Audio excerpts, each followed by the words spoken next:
Fala, meus queridos, tudo bem com vocês? Como passaram essa semana? Vamos conversar sobre a rodada de semifinais da Libertadores e também da Copa Sul-Americana, além do jogo atrasado do Campeonato Brasileiro entre Bahia e Internacional. Vamos trocar uma ideia, tivemos 4 jogos no meio dessa semana, mas antes se inscreve no canal, dá essa força, pô, me ajuda aí, deixa o like, se inscreve, compartilha com seus amigos. Bom, meus queridos, na terça-feira a gente já teve o jogo de ida da semifinal da Copa Sul-Americana, onde o Atlético foi visitar o Independente Del Valle lá no Equador e voltou com o empate entre 1-1. O Atlético saiu perdendo com o gol do Sornosa de pênalti aos 11 minutos do primeiro tempo, num primeiro tempo onde o Independente foi melhor, conseguiu ter mais chance, mas mesmo assim nenhuma chance clara, nenhuma grande chance de gol, a não ser o pênalti. Depois, no segundo tempo, o Galo foi melhorando, foi crescendo de ritmo, foi crescendo de volume de jogo, né, com jogadas de contra-ataque, jogadas rápidas pelos lados do campo, e o Dudu sempre ali roubando um pouquinho a cena pelo setor ofensivo. Aos 92 minutos do segundo tempo, aos 47 minutos da etapa final, o Eduardo Pereira, Dudu, fez o primeiro gol com a camisa do Atlético Mineiro, o gol de empate do Galo. Esse resultado eu analiso que é um excelente resultado para ser decidido na Arena MRV, onde o Atlético tem totais condições de classificar para a final da Copa Sul-Americana.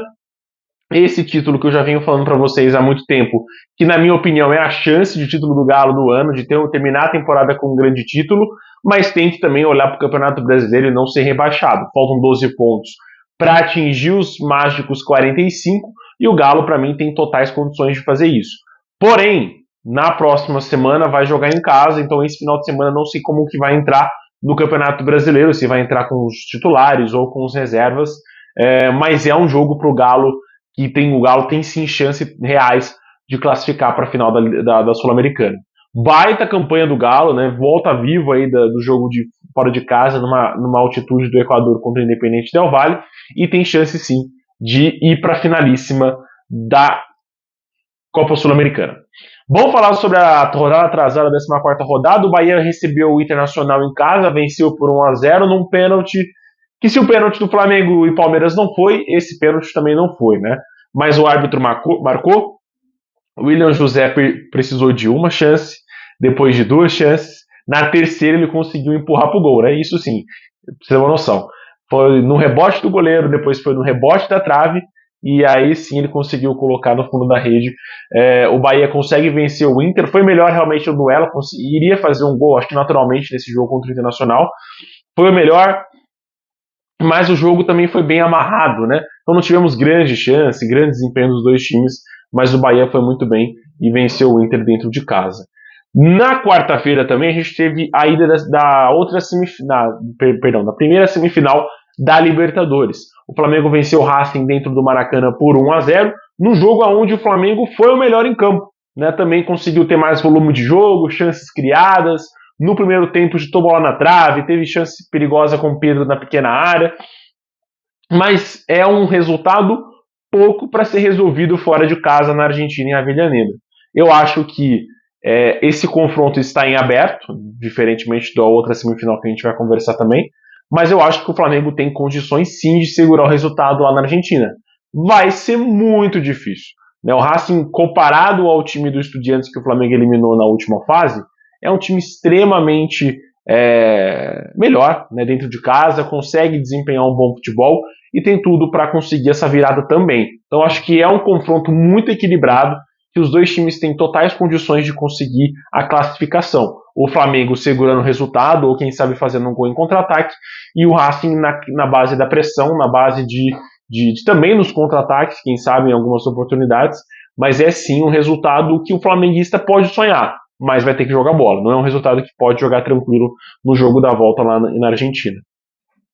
E é legal que foi no momento do jogo, né, o gol do Carrascal saiu a favor do Flamengo, que foi no momento onde o Racing estava conseguindo controlar mais o Flamengo, né? O Flamengo não estava pressionando tanto mais, já estava baixando suas linhas, né, aceitando esse 0-0 no Maracanã, inclusive depois do gol bem anulado do Samuel Lino, do gol de cabeça dele, estava aceitando mais o resultado, e aí, né, aos 88 minutos, 43 minutos da etapa final, o Carrascal acabou fazendo o gol da vitória do Flamengo no Maracanã, tanto que depois o Flamengo nem manteve pressão, nem conseguiu manter um pouquinho mais de pressão para enfim, né, conseguir fazer o segundo gol e definir esse resultado. Mas fez esse 1-0, fez a sua obrigação, venceu em casa, vai ter que agora segurar o resultado fora de casa. E, enfim, né, vai ser complicado. Né, na Argentina vai ser complicado. Vamos falar então no time que não está nada fácil. Né, o Palmeiras perdeu para a LDU no Equador por 3-0. É um resultado muito elástico para ser revertido dentro de casa. E é contra um time que joga muito bem longe da altitude. Né? A gente lembra dos jogos que teve contra o Botafogo no Newton Santos, o jogo que teve também contra o São Paulo no Morumbi, onde venceu. No Botafogo perdeu, mas venceu no Morumbi. O jogo no Maracanã contra o Flamengo. Então, assim, é um time que sabe jogar fora de casa, longe dos domínios da altitude. Né? E, enfim, passou o carro em cima do Palmeiras no primeiro tempo. Fez 3 gols. Poderia ter feito muito mais se não fosse o Carlos Miguel e se não fosse também, pelo segundo tempo, ter abaixado um pouquinho o ritmo de jogo. Tá? Porque se mantém o ritmo do primeiro tempo, conseguiria ter feito mais gols e definido ali mesmo a classificação para a final. Eu não vou dizer que está definida por conta de ser o Palmeiras do outro lado, e a gente já está acostumado a ver o time do Abel Ferreira realizando milagres em suas classificações, tanto de Libertadores quanto também de outras competições. Mas é um resultado, sim, muito elástico.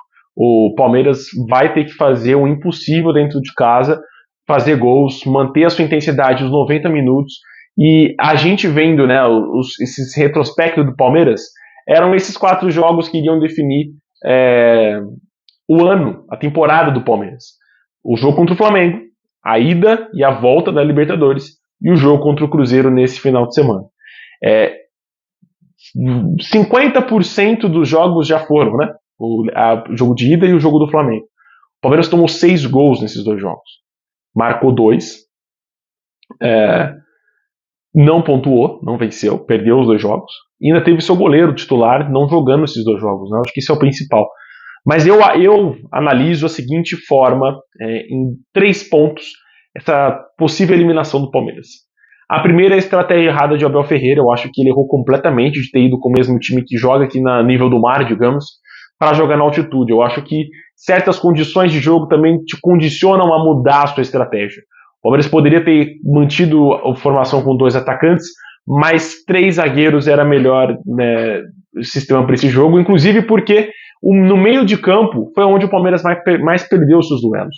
Então entrar talvez com o Bruno Fux no lugar do Rafael Veiga e manter os 2 volantes ali com o Imi Martinez e também com o Andrés Pereira seria talvez a melhor forma, e ali você adianta os laterais para serem um pouquinho de alas, né? E enfim, jogar com 3 zagueiros mesmo, a mesma formação que ele jogou contra o Bolívar, por exemplo, na altitude. Então eu acho que a escolha de formação do Palmeiras para esse jogo foi errada. O segundo ponto é, para mim, a altitude. Não tem como a gente tirar dessa conta, apesar de eu não gostar muito de citar a altitude aqui com vocês, mas é um fator sim para a gente colocar na mesa.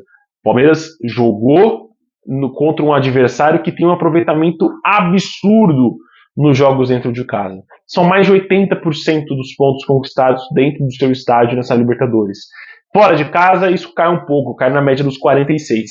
Mas dentro de casa o time ainda consegue muito bem. Então era mais provável a derrota do que a vitória do Palmeiras jogando na casa da LDU.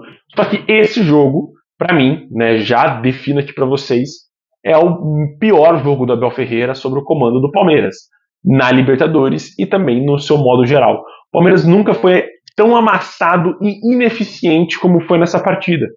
Mesmo com Veiga, titular, que para mim já não corre direito dentro de campo no nível do mar, imagina na altitude. Para os jogadores também que entraram no segundo tempo, nada funcionou para o time do Abel Ferreira, a não ser segurar o resultado por conta da LDU ter segurado mais o pé. Então, para mim, esses 3 fatores foram os principais. A gente assistiu o pior jogo do Abel Ferreira com o comando do Palmeiras, a altitude e as escolhas de Abel. Para mim, essas foram definidoras para essa possível eliminação do Palmeiras na Copa Libertadores 2025, onde era um dos principais favoritos para ser campeão, pela crescente que estava tendo, pelo nível técnico do seu time, dos seus jogadores, é sim um dos favoritos para ser campeão. Cai para a LDU, que é um candidato competente, né? Que sabe ser competente dentro de campo, jogar da maneira que sabe jogar, E para mim, se cair, se for eliminado, vai ser muito bem eliminado por um adversário que jogou muito bem e eliminou em cada fase dessa Libertadores um brasileiro. Botafogo nas oitavas, São Paulo nas quartas e o Palmeiras na semifinal, e fecha a conta com o Flamengo na final, se pegar o Flamengo passar do Racing. É isso, meus queridos. Eu acho que o Palmeiras tem chance. Eu acho que o único clube que nos dá essa possibilidade de sonhar com uma final brasileira, né, ter esse resultado adverso é o Palmeiras. Eu acho que qualquer outro resultado do clube a gente poderia ter falado que isso não aconteceria. Mas vai ter que jogar o que não jogou nesses últimos 2 jogos dentro do Allianz Parque. Vai ter que ser o jogo de maior intensidade do Palmeiras nesse ano. Eu ia falar em sua história, mas nesse ano vai ter que ser o jogo de maior intensidade do Palmeiras nessa temporada. Um forte abraço e até o próximo vídeo na segunda-feira sobre a 30ª rodada do Campeonato Brasileiro. Olha só, chegamos na 30ª rodada. Um forte abraço e até o próximo vídeo. Bora!